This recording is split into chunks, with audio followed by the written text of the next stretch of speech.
చాలా సంతోషం అండి. ఈరోజు ప్రత్యేకంగా ఆదివారం మరి ప్రభుని సన్నుతిస్తూ ఘనపరుస్తూ ఈ పునరుత్థాన ఆరాధన రోజున మనము దేవుని సన్నిధానంలో గడపడం అంటే చాలా శ్రేష్టమైన విషయము.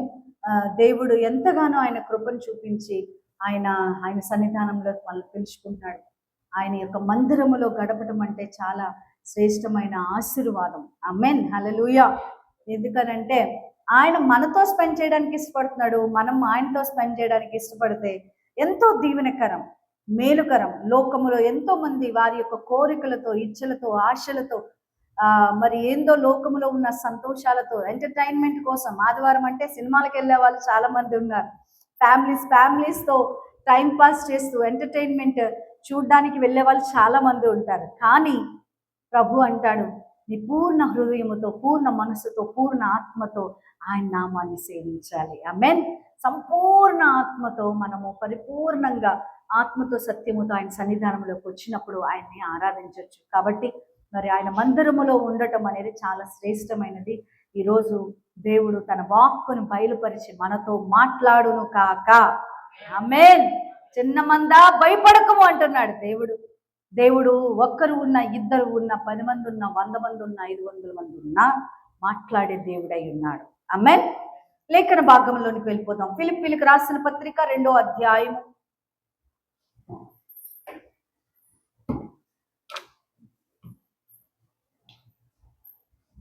ఫిలిప్పీలకు రాసిన పత్రిక 2వ అధ్యాయం 9వ వచనం నుండి 5వ వచనం నుండి 11వ వచనం వరకు చదువుతాను. క్రీస్తు యేసునకు కలిగిన ఈ మనస్సును మీరు కలిగి ఉండడి. ఆయన దేవుని స్వరూపము కలిగిన వాడై ఉండి దేవునితో సమానముగా ఉండుట విడిచిపెట్టకూడని భాగ్యమని ఎంచుకొనలేదు, కానీ మనుషుల పోలికగా పుట్టి దాసుని స్వరూపమును ధరించుకొని తన్ను తానే రిక్తునిగా చేసుకునెను.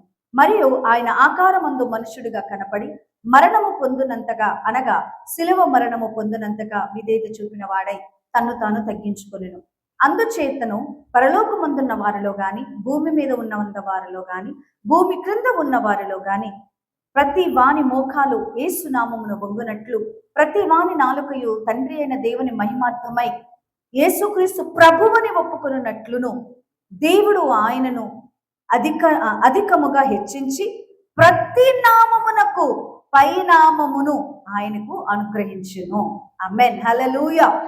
ఇక్కడ లేఖన భాగములో మరి అపోస్తలుడైన పౌలు గారు యేసుక్రీస్తు ప్రభువారి యొక్క మానవత్వం కోసం సత్శరీరుడుగా ఆయన భూమి మీదకి వచ్చాడని, అలనాడు కొంతమంది ఏం చేసేవాళ్ళంటే దేవుని యొక్క యేసుక్రీస్తు యొక్క ఆయన దైవ కుమారుడై ఉండి దేవుడిగా ఉండి ఆయన సత్శరీరుడిగా ఈ భూమి మీదకి వచ్చారని నమ్మేవాళ్ళు కాదు. సో యేసుక్రీస్తు ప్రభువారు ఆయన మనిషి స్వరూపములో తండ్రితో లేకపోతే దేవునితో సమానంగా ఉండాలని అనుకుంటున్నప్పటికీ కూడా ఆయనతో ఉండుట భాగ్యముగా ఎంచుకొనలేదు, కానీ దేవునితో సమానముగా ఉండుట విడిచిపెట్టకూడని భాగ్యమని ఎంచుకొనలేదు, కానీ మనుషుల పోలికగా పుట్టి దాసుని స్వరూపమును ధరించుకొని తన్ను తాను రిక్తునిగా చేసుకునేను. ఆమేన్. యేసుక్రీస్తు ప్రభువారు తన్ను తాను దాసునిగా రిక్తునిగా చేసుకున్నాడు. కాబట్టి రిజల్ట్ ఏంటి అనంటే, తండ్రి అయిన దేవుడు, సృష్టికర్త అయిన దేవుడు యేసు నామమును అన్నిటికంటే పై నామముగా హెచ్చించాడు. ఆమేన్. ఈరోజు యేసు నామము అనే యొక్క అంశం మీద దేవుడు మనతో మాట్లాడడానికి ఇష్టపడుతున్నాడు. ఈరోజు తెలుసుకుందాం యేసు నామములో ఉన్న శక్తి. తండ్రి అయిన దేవుడు, సృష్టికర్త అయిన దేవుడు యేసుక్రీస్తు నామానికి ఎటువంటి శక్తి, అధికారం ఇచ్చి ఉన్నాడు. ఎందుకు అనంటే, ఎటువంటి అధికారం ఇచ్చాడంటే, పరలోకమందున్న వారిలో కానీ, భూమి మీద ఉన్నందులో వారిలో కానీ, భూమి మీద ఎవరెవరు ఉన్నారు? మనుషులుగా మనం అందరం ఉన్నాం కదా. అధికారులు ఉన్నారు, ప్రధానులు ఉన్నారు, ప్రైమ్ మినిస్టర్స్ ఉన్నారు, ప్రెసిడెంట్స్ ఉన్నారు. సో మనుషులుగా అందరూ అన్నమాట. ఎవరెవరో ఏ పేర్లు కలిగి ఉన్నారు. ఆకాశం అందున్నా కానీ, ఆకాశములో ఏవేవో ఉన్నాయి. అన్ని నామముల కంటే తర్వాత భూమి కింద ఉన్న వాటిలో కానీ ఏ నామమైనా, అది ఏ పేరైనా నువ్వు ఎత్తని, ఏ జబ్బు పేరైనా ఎత్తు, ఏ దెయ్యం పేరైనా ఎత్తు, ఏ దేవత పేరైనా ఎత్తు, ఏ మనిషి పేరైనా ఎత్తు, ఏ స్వామీజీ గారి పేరైనా ఎత్తు, ఏ ప్రెసిడెంట్ పేరైనా ఎత్తు, ఎవరి పేరైనా కానీ యేసుక్రీస్తు నామమందు వారు కిందే తప్ప పైన లేనే లేరు. యేసుక్రీస్తు నామాన్ని అంత అధికముగా, ఆమేన్ హల్లెలూయా, అంత అధికముగా అన్నిటికంటే పైన నామం. అందుకని ఇందాక పాట పాడుకున్నాం కదా, అన్ని నామముల కన్నా పై నామం. అన్ని నామాలకి ఇక ప్రతి పేరు, నువ్వు ఏ పేరైనా ఎత్తు, ఆ పేరుకు పైగా ఎవరి పేరు ఉంటదట? యేసయ్య పేరు ఉంటది. ఆయన ఆయన నామమందు ప్రతి మోకాలు, ప్రతి నాలుకయు తండ్రి అయిన దేవుని మహిమార్థం యేసుక్రీస్తు ప్రభువని ఒప్పుకొనున్నట్లు. ఆమేన్. ఇప్పుడు ప్రతి ఒక్కరు వంగాల్సిందే, మోకాళ్ళు వేయాల్సిందే. దేవుని సన్నిధిలో యేసుక్రీస్తు నామమే ఉన్నతమైన నామం అని ఖచ్చితంగా ఒప్పుకోవాల్సిందే ఎవరైనా కానీ. ఆమేన్. సో అయితే ఇప్పుడు ఇంత ఎగ్జాల్టెడ్ నేమ్ అయినటువంటి యేసుక్రీస్తు నామానికి ఉన్న శక్తి ఎంతగా ఆయన్ని అధికంగా మరి చేశాడు అని అంటే, మనము ఒకసారి అపోస్తుల కార్యములు 4వ అధ్యాయం 12వ వచనంలో మనం చూస్తే, యేసు నామములో మనకేం కలుగుతుందని వచనం చెప్తుందంటే, మరి ఎవని వలనను రక్షణ కలుగదో ఈ నామమునే మనము రక్షణ పొందవలెనని గాని ఆకాశము క్రింద మనుషులలో ఇయ్యబడిన మరి ఏ నామమున రక్షణ పొందలేము అనెను. ఆమేన్. ప్రపంచములో ఏ నామములో కూడా రక్షణ లేదు, విడుదల లేదు, విమోచన లేదు. జన్మతః పాపము ఏదైతే ఉన్నదో, పాపపు బీజము, ఆదాములో నుండి వచ్చిన ఏ బీజము, ఏ పాపము బీజమున్నదో ఆ బీజము కలిగిన వారు ప్రతి ఒక్కరూ నశించెదరు. ఈ పండు తిన నిశ్చయముగా నీవు చచ్చెదవు అని దేవుడు చెప్తా ఉన్నాడు, వాక్యం సెలవిస్తా ఉంది. కాబట్టి ఈ మరణాన్ని మరి మనుషులందరూ కూడా సత్కరించుకున్నారు, మనుషులందరికీ కూడా సంక్రమించి ఉన్నది. అయితే ఈ మరణాన్ని నుంచి తప్పించుకోవటం ఎవరి వల్ల కాదు. యేసుప్రభు వారు నిత్య జీవాన్ని ఇస్తానంటున్నాడు, రక్షణ ఇస్తానంటున్నాడు, ఊబిలో నుంచి నిన్ను పైకి లాగుతానంటున్నాడు, పాపపు ఊబిలో నుంచి నిన్ను బయటికి లాగుతానన్నాడు, మరణాన్ని కొట్టివేస్తానంటున్నాడు. ఓ మరణమా నీ ముళ్ళు ఎక్కడ? ఓ మరణమా నీ విజయము ఎక్కడ? యేసు క్రీస్తు ప్రభువారు బాహాటముగా మన పాపములన్నిటి కోసం ఆయన మరణించాడు. ఇప్పుడు ఆయన నామమునకు మనము వచ్చినట్లయితే యేసు నామములో నువ్వు రక్షణ పొందెదవు. యేసు నామమును తప్ప మరి ఏ నామములో నీకు రక్షణ లేదు. నీకు రక్షణ కావాలి అనంటే మోకాళ్ళు వేసి ప్రార్థన చేసి యేసు నామాన్ని ఒప్పుకోవాల్సిందే. ఆమేన్. అందుకని అపోస్తుల కార్యముల్లో మనం చూస్తున్నాం, ఎవరి వలననో మనకు రక్షణ లేదట. యేసుక్రీస్తు నశించిపోయిన మానవ జాతిని రక్షించడానికి లోకంలోనికి వచ్చాడు. అలాగే ఎఫెసీయులకు రాసిన పత్రికలో మనం చూస్తాం, 1వ అధ్యాయంలో 1వ అధ్యాయం 7వ వచనంలో 8వ వచనంలో ఆయన చూస్తాం. ఆయన మనల్ని విమోచించే దేవుడు, ఆయన రక్తము వలన ఆయన మనల్ని విమోచించాడంట. ఆమేన్ హల్లెలూయా. దేవుని ప్రియమైన బిడ్డలారా, చూడండి ఆయన నామములో ఏమున్నదంట? రక్షణ ఉన్నదట. సౌలు అనే వ్యక్తి మనకు అపోస్తుల కార్యములో 9వ అధ్యాయంలో మనకి కనిపిస్తాడు. ఈ సౌలు తర్వాత పెట్టబడిన పేరు పౌలు. సౌలు దమస్క మార్గములో వెళ్తుంటే అకస్మాత్తుగా ఆయన యేసు ప్రభు వెలుగును చూసినట్లుగా మనం చూస్తున్నాం. ఒకసారి చూద్దాం. 9వ అధ్యాయము 4 నుంచి 6 వచనాలు. అతడు ప్రయాణము చేయుచు దమస్కు దగ్గరకు వచ్చినప్పుడు అకస్మాత్తుగా ఆకాశము నుండి ఒక వెలుగు అతని చుట్టూ ప్రకాశించెను. అతడు నేల మీద పడి సౌలా సౌలా నీవేళ నన్ను హింసించున్నావని తనతో ఒక స్వరము పలుకుట వినెను. ప్రభువా నీవెవడు అని అడుగగా, నేను నీవు హింసించుచున్న యేసును. చప్పటి కొట్టి ప్రభు నామమున మహిమ కలుగును. యేసుక్రీస్తు ప్రభు తన పేరుని చెప్పుకుంటున్నాడు, ఆయన నామాన్ని చెప్పుకుంటున్నాడు. ఇక్కడ సౌలు ఎందుకు వెళ్తున్నాడు? యేసుక్రీస్తును అంగీకరించిన శిష్యులను చంపడానికి వెళ్తున్నాడు. క్రీస్తు నామాన్ని హతము చేయాలనుకున్నాడు. ఆయన నామమందు విశ్వాసం ఉంచిన వారిని అందరినీ కూడా జైలు పాలు చేయాలని వెళ్తున్నాడు. ఎవరి సౌలు అంటే ధర్మశాస్త్రమును ఎరిగినవాడు, పాండిత్యము కలిగినవాడు, బాగా చదువుకున్నవాడు, యెహోవా దేవుడు అంటే రోషము కలిగినవాడు, తెగించినవాడు. ఈ యొక్క దేవుడు తప్ప ఇంకా ఏ దేవుణ్ణి పూజించకూడదు అనే రోషము కలిగి వెళ్తుంటే దేవుడు ప్రకాశమానంగా యేసు ప్రభువు ప్రత్యక్షమయ్యి, సౌలా సౌలా నీవు ఏల నన్ను హింసించుచున్నావు. క్రీస్తు బిడ్డలను, క్రీస్తును అంగీకరించి క్రీస్తును వెంబడిస్తున్న బిడ్డలను హింసిస్తే ఎవరిని హింసించినట్టు? యేసుక్రీస్తుని హింసించినట్టు. సంఘాన్ని హింసిస్తే, సంఘానికి హింస కలిగితే ఎవరికి హింస చేస్తున్నట్లు? యేసుక్రీస్తుకు చేస్తున్నట్లు. దేవుని ప్రియమైన బిడ్డలారా, దేవుని సేవకులైన, దేవుని యొక్క పని చేసేవారైనా, దేవుని నామమున ముందల పెట్టుకొని పని చేసే ప్రతి ఒక్క వీరుడు, ప్రతి ఒక్క సేవకుడు ఎవరి నామాన్ని ధరించుకుని ఉన్నాడంటే యేసు నామాన్ని ధరించుకుని ఉన్నాడు. వారిని సిగ్గుపరిస్తే, వారిని హింసిస్తే, ఎవరిని సిగ్గుపరిచి హింసించినట్టు? యేసుక్రీస్తు. సౌలా సౌలా నువ్వేలా హింసించుచున్నావు, నువ్వెవరిని చంపుతున్నావో తెలుసా? లోకానికి రక్షణ సువార్త ప్రకటిస్తున్న దైవ సేవకులను, నా సేవకులను చంపడానికి వెళ్తున్నావా? నా సేవకులను పట్టుకోవడానికి వెళ్తున్నావా? అయితే సౌలా, నీ మీద గొప్ప ప్రణాళిక ఉన్నది. దేవుడికి తన ప్రజల పట్ల ఒక గొప్ప ప్రణాళిక ఉండి ఉన్న, నీ మీద ప్రణాళిక ఉన్నది సౌలు అని అంటే, ఎవడు నువ్వు? ఎవడవయ్యా నన్ను పేరు పెట్టి పిలుస్తున్నావు? సౌలా సౌలా అని పేరు పెట్టి పిలుస్తున్నావు, ఎవరు నువ్వు అని అంటే, నీవు హింసించుచున్న యేసును. ఇక అంతే. ఆయన అంటున్నాడు, ఈ యేసు నామమున తప్ప ఏ నామమున రక్షణ లేదు. ఆహా, ఎంత గొప్ప సాక్ష్యం ఇస్తున్నాడు ఆయన. అంటాడు, ఒకప్పుడు నేను హింసకుడును, వంచకుడును, మంచి నాలో లేదు, నేను దోషము చేస్తున్నవాడు, నేను హంతకుడును. అలాంటి వ్యక్తి సాక్ష్యం ఇస్తున్నాడు, యేసు నామములో రక్షణ ఉన్నది. హింసకుడను, వంచకుడను, మంచి నాలో లేదయా. హింసకుడను, వంచకుడను, మంచి నాలో లేదయా.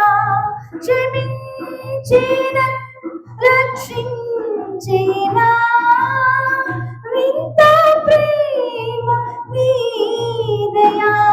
క్షమించిన, రక్షించిన వింత ప్రేమ నీదయా. యేసయ్యా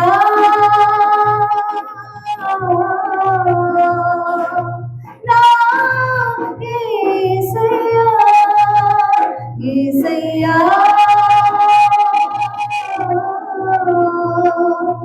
నా యేసయ్యా.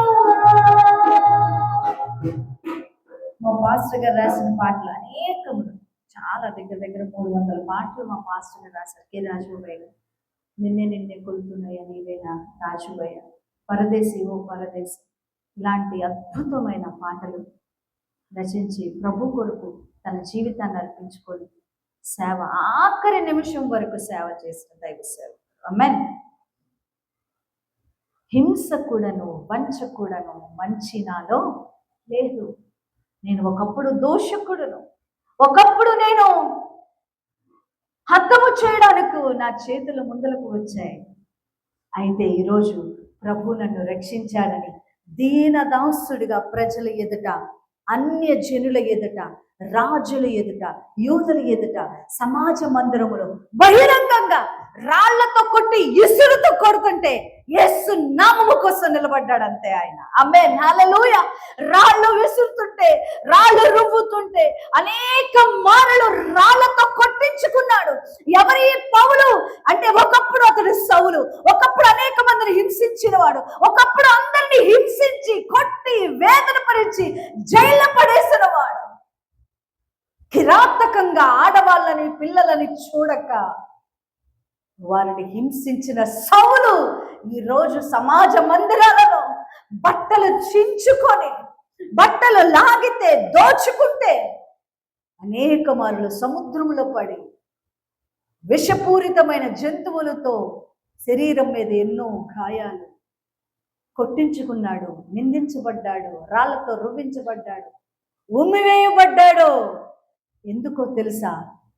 నేను లోకాన్ని పెంటగా ఎంచుచున్నాను, ఆ యేసు నామము కోసం, ఆ యేసు నామాన్ని నేను భరిస్తున్నాను, ఆ యేసు నామము కోసమే నేను జీవిస్తాను, ఈ యేసు నామములో నాకు రక్షణ ఉన్నది అని చెప్పి త్యాగపూరితంగా తన జీవితాన్ని సమర్పించుకున్నాడు. బిడ్డ, మనకు అటువంటి సమర్పణ కావాలి. మనం ఏదో బ్రతుకుతున్నామా, ఏదో ఉన్నామా, ఏదో తింటున్నామా? ఇదిగో ఇదిగో ఇదిగో నువ్వు యేసుతో ఉన్న వ్యక్తివి కదూ.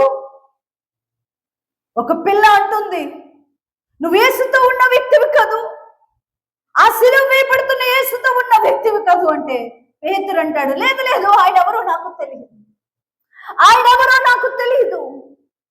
మళ్ళా చలిగాచుకుంటూ గుంపులో కూర్చుంటే వారంటున్నారు, పేతురు అయ్యా నువ్వు ఆ శిలువ వేయబడుతున్న యేసు శిష్యుడువు కదా నువ్వు అని అంటే, అయ్యో ఆయన పేరు కూడా నాకు తెలియదు, ఆయన పేరు కూడా నాకు తెలియదు అని అంటే, అలా ముమ్మారు అబద్ధం చెప్పిన పేతురు పెంతెకొస్తు దినము రోజున పరిశుద్ధాత్మను పొందుకొని అదే నామాన్ని ధరించుకొని ఆ యేసు నామములో సువార్త ప్రకటిస్తే 3,000 మంది ఆ రోజు రక్షించబడి సంఘంలో చేర్చబడ్డారు. ఆమేన్, హల్లెలూయా, హల్లెలూయా. యేసు నామములో రక్షణ ఉన్నది.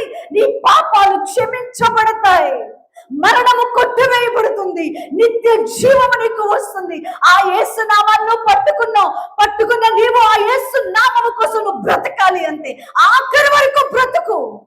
నీ యొక్క జీవితంలో ఎన్ని కష్టాలు వచ్చినా, ఎన్ని బాధలు వచ్చినా, ఎన్ని నిందలు వచ్చినా, ఎన్ని అవమానాలు వచ్చినా, ఎన్ని నువ్వు జీవితంలో నువ్వు ఎదుర్కొన్నా, యేసు నామము నీకుంది, ఈ వాక్యము నీకుంది, ధైర్యముగా ఉండు.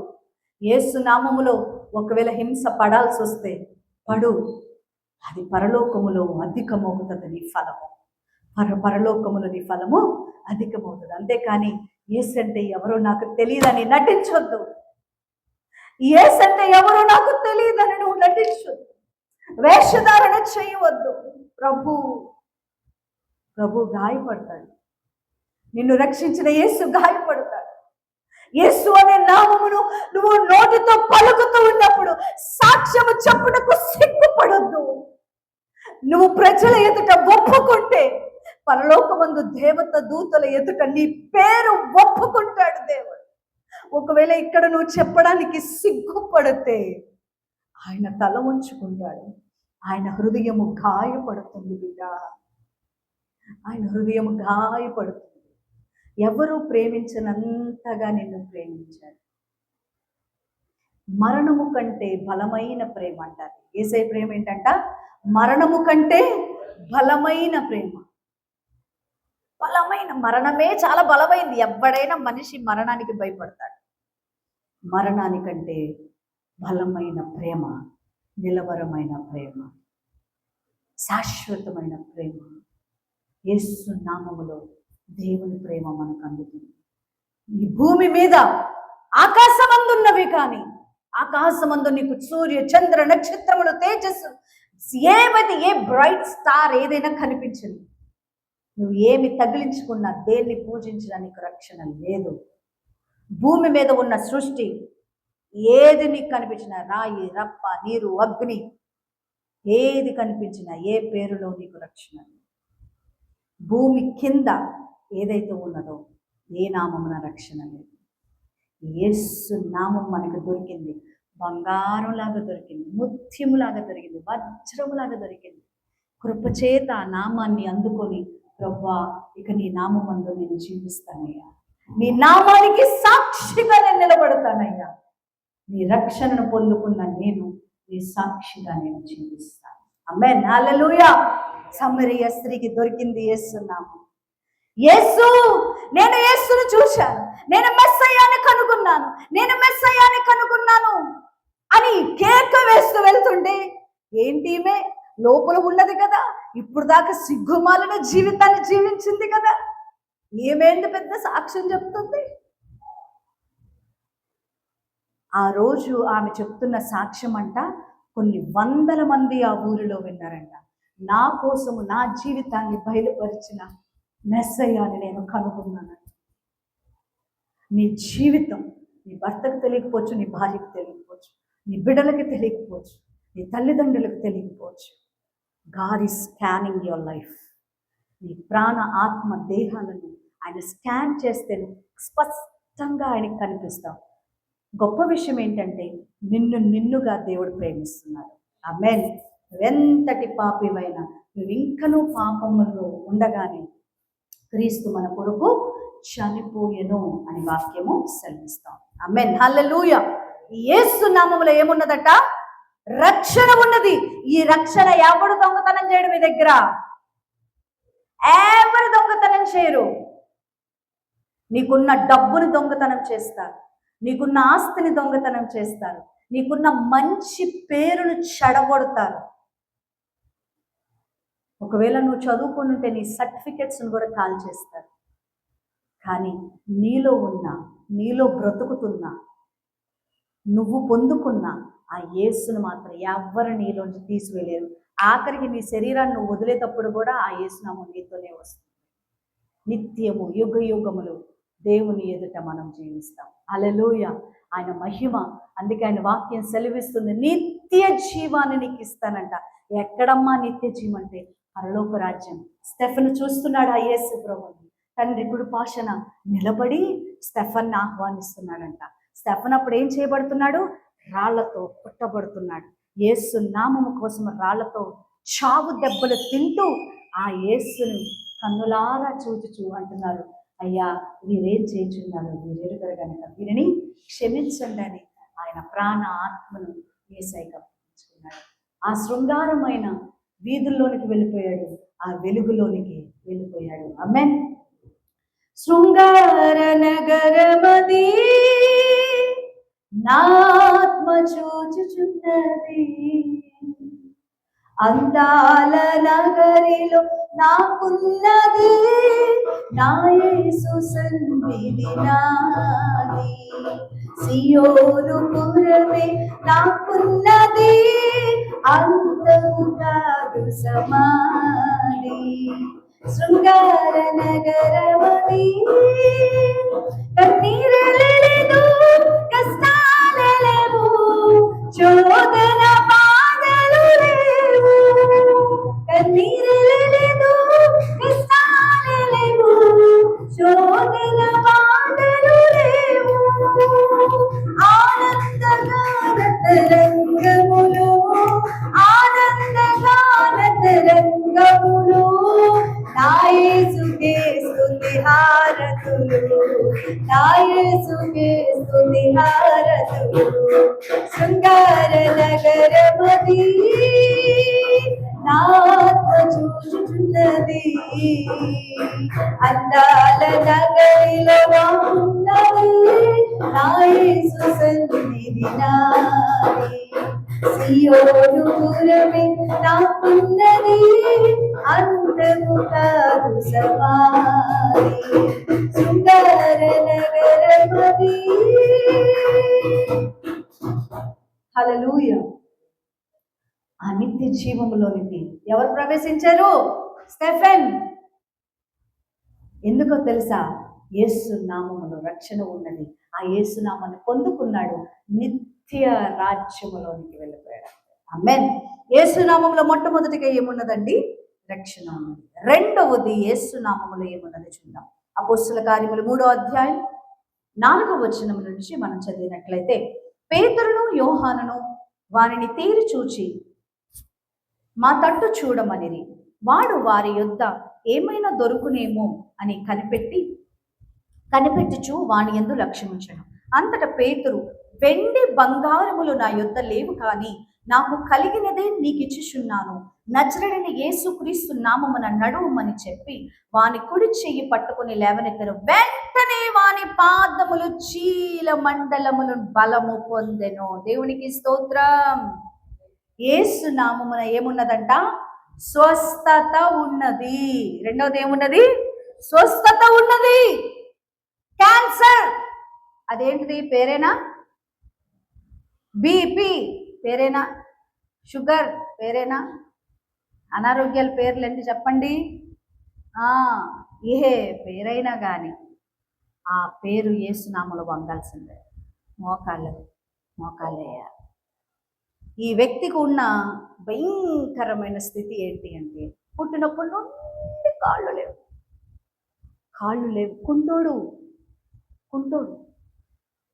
కుంటోడు చీల మండలాలు మొత్తం చచ్చిపడిపోయినాయి. కాళ్ళల్లో నరాలలో రక్తం ప్రవహించట్లా, చచ్చిపడిపోయినాయి, సన్నగా ఉన్నాయి. అతన్ని ఎత్తుకొని రోజు తీసుకెళ్లేవాళ్ళు యెరూషలేము మందిరం దగ్గరికి. బయట కూర్చొని భిక్షాటన చేస్తున్నాడు. అయితే ఈ పరిశుద్ధులు, ఈ యొక్క పేతురు, యోహాను, దేవుని యొక్క సేవకులు వస్తుంటే వారి దగ్గర ఏమైనా దొరుకుతుందని ఆశతో ఇలా చూస్తుంటే పేతురు, యోహాను అంటారు, మా దగ్గర వెండి లేదు, మా దగ్గర బంగారం లేదు, మాకు కలిగి ఉన్నదే మీకు ఇచ్చుచున్నాం. ఆమేన్. దేవుని సేవకులుగా, దేవుని బిడ్డలుగా మనకేమో ఉన్నదంటే, మాకు కలిగినదే. నా దగ్గర బంగారం లేదు, నా దగ్గర వెండి లేదు. స్నేహితులారా, మీకు ఇచ్చుటకు నా దగ్గర బంగారం లేదు, నా దగ్గర వెండి లేదు, యేసు నామము ఉన్నది. ఆమేన్. నాకున్నదే మీకు ఇచ్చుచున్నాను. ఏంటి అనంటే, యేసు నామమున నడవమని చెప్పి. ఆమేన్, హల్లెలూయా. నడవు. ఆ వ్యక్తితో మాట్లాడిన వెంటనే వాని కుడి చెయ్యి పట్టుకున్నారట వాళ్ళు. పేతురు పట్టుకొని కుడి చెయ్యి, యోహాను పేతురు పట్టుకొని కుడి చెయ్యి పట్టుకొని లేపిన వెంటనే వాడి పాదములు చీల మండలములను బలము పొందెను. దేవునికి స్తోత్రం. పుట్టినప్పటి నుంచి కాళ్ళు లేకుండా, నడవటం అంటే ఏంటో తెలియదు. నడిచే వారిని చూసి బాబాని నడుస్తున్నారు అనుకున్నారు. కానీ నిజంగా అండి, 2 రోజులు కాళ్ళు అలాగే చాపుకొని కాళ్ళు లేనట్టుగా బిహేవ్ చేయండి, దాని పెయిన్ ఏంటో మీకు తెలుస్తుంది. అలాంటిది పుట్టినప్పటి నుంచి కాళ్ళు లేనటువంటి వ్యక్తి చీల మండలాల్లో బలము, యేసు నామము. మా దగ్గర ఉంది యేసు నామమే, నడువు. యేసు నామములో నడువు అంటే యేసు నామములో ప్రతి అనారోగ్యము మోకాళ్ళు వేసి వంగాల్సిందే. ఆమేన్. యేసు క్రీస్తు యొక్క నామములో అటువంటి శక్తి ఉన్నది. యేసు నామములో శక్తి ఉన్నది. ప్రతి అనారోగ్యము యేసు నామానికి వంగాల్సిందే. వినయము, విధేయత చూపించే దాన్ని అది శరీరములో నుండి పోవలసిందే. యేసు నామములోనే స్వస్థత ఉన్నది. ఇక మరి ఏ నామములో స్వస్థత లేదు. డాక్టర్ల దగ్గరికి వెళ్తాం, చదువు వారికి ఎంత ఉన్నదో, వారికి ఎంత జ్ఞానం ఉన్నదో, దేవుడు వారికి ఎంత జ్ఞానం ఇచ్చాడు అంతవరకు. బట్ అసాధారణమైన కార్యాలు వాళ్ళు చేయలేరు. గుడ్డి వాళ్ళు కళ్ళు ఏ డాక్టర్ అయినా తెరిచాడా? మోగవారు నాలుకను సడలు చేశాడా ఏ డాక్టర్ అయినా? కాళ్ళు పుట్టినప్పటి నుండి కాళ్ళు లేనటువంటి వ్యక్తులు ఎవరైనా నడిచారా? ఏ డాక్టర్ అయినా కాళ్ళు ఇచ్చాడా? దేవుని ప్రియమైన బిడ్డలారా, అసాధారణమైన కార్యాలు నువ్వు నమ్ముకున్న యేసు నామములో జరుగుతాయి. యేసయ్యా, నీ నామములో అంత శక్తి ఉన్నది కదా ప్రభువా.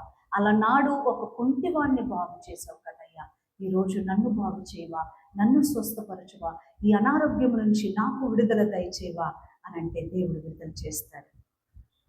నా కాళ్ళను ముట్టి స్వస్థపరిచిన దేవుడు ఈరోజు నిన్ను స్వస్థపరచగలడు. ఆమేన్. దేవుడు భయంకరమైన జ్వరాల నుంచి, పేతురత్త గారు భయంకర అంటే అలనాడు చాలా మంది 100 సంవత్సరాల క్రితము మలేరియా జ్వరాలతో చచ్చిపోయేవాళ్ళు. మరణాంతకమైన జ్వరము పేతురత్త గారికి వస్తే యేసు ప్రభు వారు ఆమెను స్వస్థపరిచారు. ఎటువంటిదైనప్పటికీ కూడా యేసు నామంలో వంగాల్సిందే. మాకున్నది ఏంటంటే యేసునామం. యేసు నామంలో ఇది పోవాలి ప్రభువా, ఇది పోవునుగాక, ఇది పోవునుగాక. ఇది వద్దయ్యా, నాకు వద్దయ్యా, ఈ అనారోగ్యం వద్దయ్యా, ఈ తలపోటు వద్దయ్యా, ఈ మైగ్రేన్ వద్దయ్యా, ఈ కడుపు నొప్పి వద్దయ్యా, ఈ ఇంటెస్టైన్ ప్రాబ్లమ్స్ నాకు వద్దు ప్రభువా, నాకు వద్దయ్యా. నువ్వు వద్దు అనుకున్నది నీ దగ్గర ఉండదు, వెళ్ళిపోతుంది. అలాగే పొమ్మనాలి. యేసునామంలో పో, యేసునామంలో పో, నాకు వద్దు. ఆమేన్, హల్లెలూయా. ప్రభువా బాగు చేయండి అయ్యా, బాగు చేయండి, స్వస్థపరచండి. యేసు నామములో మనకేమున్నదంట? స్వస్థత ఉండి ఉన్నది. ఆమేన్. మొట్టమొదటిది రక్షణ ఉన్నది, రెండవది యేసు నామమున స్వస్థత ఉన్నది, మూడవది యేసు నామములో అధికారం ఉన్నది. ఆమేన్.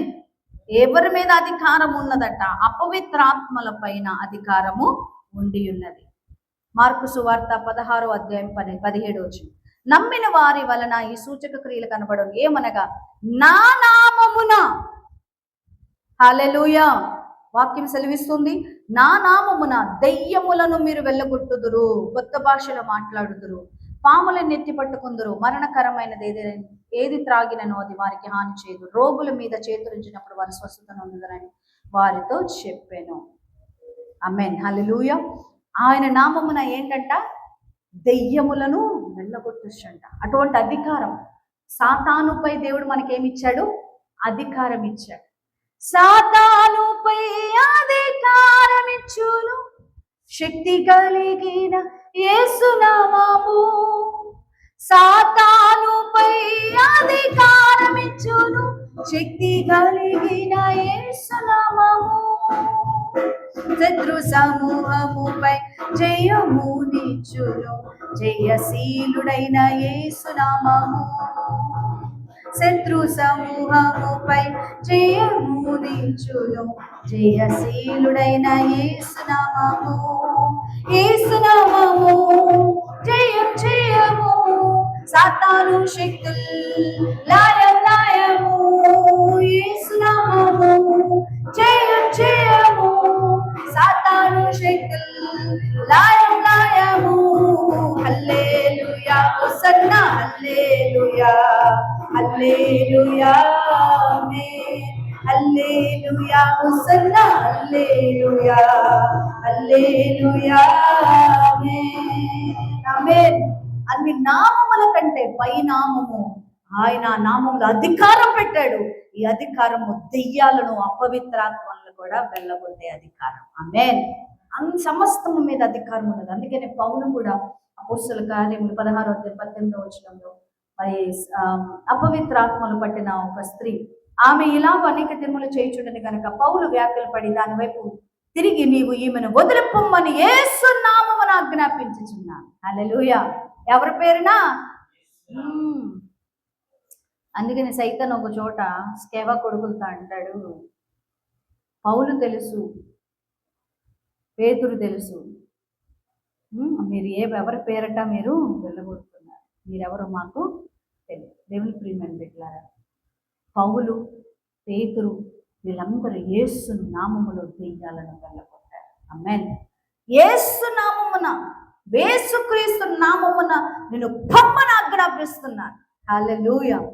ఆకాశం అందే కానీ, భూమి ఎందే కానీ, భూమి కింద ఉన్న వాటిలో కానీ ఏ నామమైనా యేసు నామములో అది వంగాల్సిందే, పాతాళమైన వంగాల్సినది.